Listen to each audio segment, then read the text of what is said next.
the program director of Breakout Drug Education Program, Shelly Milligan. Hi, Shelly. Hi. Good morning. Good morning. Exciting news from Breakout. You reached a pretty significant milestone. We hit our 100,000th student the end of April. Wow. Can you explain that to me? So we started out doing all school assemblies, and we would get into about a third of the classrooms, and so we were taking school attendance numbers. Then when we stopped doing the assemblies, we were counting actual students in the classroom, and just prior to COVID, we decided, hey, we should probably look at how many kids we've done over the last, I think it was the 25th anniversary that sparked that. And so when we sat down and looked at it, we're like, wow. It's amazing. There's a lot of kids there. Yeah, it's a big milestone, but as you mentioned, 25 years, that happened, I think, during COVID. Yep. And you're the founder of Breakout, so it's your big anniversary too. Yeah, congratulations. Yeah, well, thank you. There was actually a lot of people involved from the very start. In fact, some of them, Bruce and Asensio and Mike Grimm were our first two board members. That is Ray, he was a drummer. We used to have a band that put on all school assemblies. Oh yeah. And it's cool. so he was instrumental in getting that band together. And there's one of our sixth grade classrooms. At the end of our sixth grade classes, the kids have an opportunity to sign cards. It's our Take a Pledge project. And it's a unique program and how it's changed over the years, because it started out all school assembly 1-day program. And then it became a 4-day program.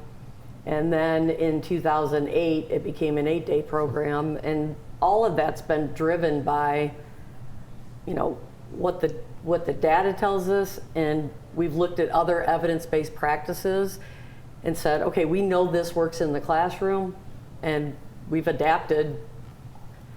And really the teachers, that's one of our high school classes at Northwest. You just had Jeff on. I see so many different ages of kids. Talk a little bit about that. We have 6th through 10th grade. Okay. And we have 3 units. Our 6th grade class is the very first grade that kids will encounter Breakout. And then they have it again in 8th grade and in high school. And the upper middle school and the high school programs are graded. So we go in and we just cover all of the ATOD portion of what's required in the health classes. And then after we leave, the teachers, could give the kids a test. There's my son. This was part of our Take a Stand project, which is part of our 8th grade and high school program.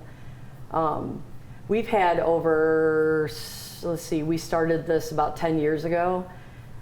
We've probably had a little over 6,000 kids participate in this. And what's unique, 30 years ago, I'd ask my kids, how many of you have made up your mind that while you're in high school, you are not going to drink or use drugs, and you're committed to that until the day you graduate?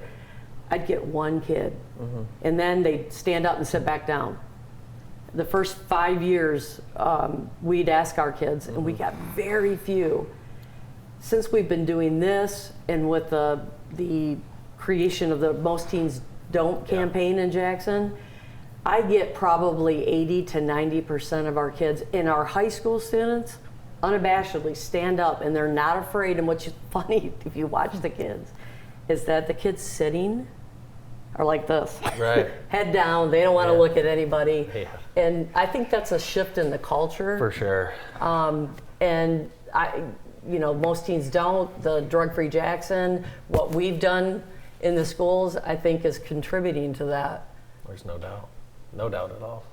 Yeah, it's amazing because in the early years, the cool kids were the ones that were sitting down, and it's a complete reverse. Right. And also a lot of things have changed. You're not allowed to go outside and smoke cigarettes anymore, you know? I mean, little things that have changed. Well, the very first year we were going to schools, they had smokers lounges for teachers in the school. Right. You so could that's smoke just in the 25 stadium. years ago, right? Yeah.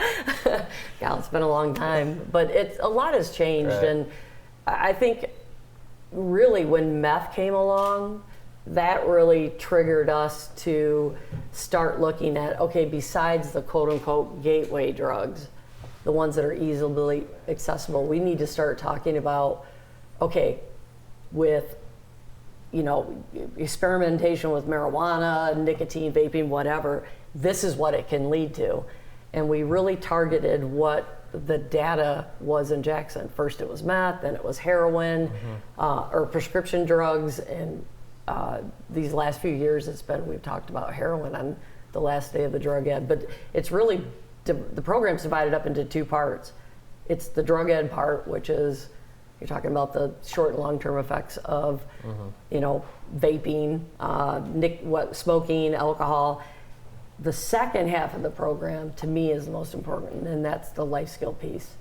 That's the part where you're preparing them for adulthood and getting the kids to understand that the habits you're developing as a teenager, you will carry into adulthood. It's interesting seeing a lot of the signs that the students made out referencing not wanting to let their family down, or they want to have a good family or be successful for their family. That's encouraging. Yes, and if you go back and you look at they're on our Instagram, Facebook pages, you read them. Some of them are so personal.